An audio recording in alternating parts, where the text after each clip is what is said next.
এই চশমাটা দাও তো হ্যাঁ। দেখি। আপনি বুঝি এখানেই থাকেন? হ্যাঁ মা, এইটাই গরিবের ঠিকানা।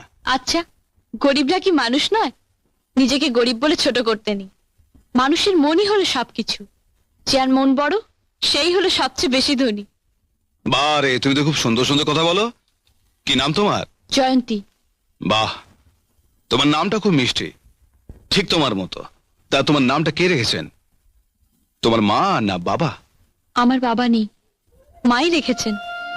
তোমার বাবা হতভাগ্য, তাই তোমার মতো মেয়েকে আদর করতে পারে না। আপনি আমাকে একটু আদর করবেন? বাবার আদর কিরম হয় আমি জানি না। এই গরিব বাবার আদর খেয়ে যদি তুমি সুখী হও, কেন করবো না? এসো।